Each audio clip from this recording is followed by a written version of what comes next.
Hi friends, നമ്മൾ ഒരു അയയുടെ video ആണ് ഇന്ന് നിങ്ങൾക്ക് വേണ്ടി സമർപ്പിക്കുന്നത്. പ്ലാസ്റ്റിക് കയർ വാങ്ങി മടുത്ത് ഇടയ്ക്കിടെ പൊട്ടി വീണ് നമ്മൾ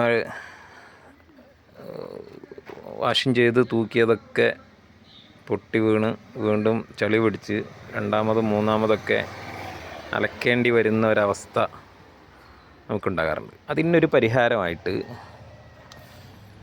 നമ്മുടെ ഇപ്പോൾ KSEB ഒക്കെ ഉപയോഗിക്കുന്ന സ്റ്റേ വയർ കെട്ടാൻ വേണ്ടിയിട്ട് ഉപയോഗിക്കുന്ന ഒരു തരം നൈലോൺ വയറാണത്.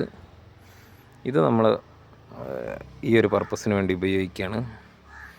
പക്ഷെ അത് ഡയറക്റ്റ് നമുക്ക് കെട്ടൽ ബുദ്ധിമുട്ടായതുകൊണ്ട് തന്നെ നമ്മൾ ഒരു പ്രത്യേക സംവിധാനം ഉപയോഗിച്ച് അതിൻ്റെ രണ്ട് കൊളുത്തുകൾ സംവിധാനിച്ചിട്ട് അത് പ്രോപ്പറായിട്ട് ഉപയോഗിക്കാൻ വേണ്ടി സംവിധാനിച്ചിരിക്കുകയാണ്. അപ്പോൾ അത് എങ്ങനെയാണ് അറ്റാച്ച് ചെയ്യുന്നത് നമുക്ക് കാണിക്കാം. ഇപ്പോൾ ഇതുപോലൊരു കൊളുത്തോ ഇനി അതിന് നട്ട് ബോൾട്ട് സിസ്റ്റം, ഞങ്ങളതിന് പുതിയ സിസ്റ്റമൊക്കെ വേറെ ചെയ്യുന്നുണ്ട്. ഇപ്പോൾ തൽക്കാലം അതിൻ്റെ ഒരു സാമ്പിള് കാണിക്കാൻ വേണ്ടിയിട്ട് മാത്രമാണ് ഇതിങ്ങനെ ചെയ്യുന്നത്.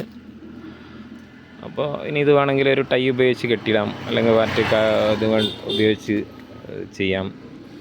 അതുപോലെ പല മെത്തേഡിലും ഇത് നമുക്ക് ഒരു ഏരിയയായിട്ട് ബന്ധിപ്പിക്കാം, രണ്ട് ഏരിയകൾ തമ്മിൽ ബന്ധിപ്പിക്കാം. ഞാനതിന് തൽക്കാലമായിട്ടൊരു കൊളുത്താണ് ഉപയോഗിച്ചിരിക്കുന്നത്. നമുക്ക് ഇതുപോലെ ആവശ്യമായ നീളത്തിൽ ഇത് നമുക്ക് ചെയ്യാവുന്നതാണ്. പിന്നെ ഇതിലേക്ക് നമ്മൾ പുതിയ വീടിൻ്റെ പല ഭാഗങ്ങളിലായിട്ട് ഇത് അറ്റാച്ച് ചെയ്യാനുള്ള സിസ്റ്റം ഞങ്ങൾ വേറെ ചെയ്യുന്നുണ്ട്. അപ്പോൾ ഇത് ആവശ്യക്കാരുണ്ടെങ്കിൽ എന്ത് ചെയ്യുക, നമ്മൾ ഇതിൻ്റെ നമ്പറും കാര്യങ്ങളൊക്കെ ഇതിനോടൊപ്പം ചേർക്കാം. അപ്പോൾ അതിൽ കോണ്ടാക്റ്റ് ചെയ്താൽ ആവശ്യാനുസരണം നിങ്ങളുടെ നീളത്തിനനുസരിച്ചുള്ള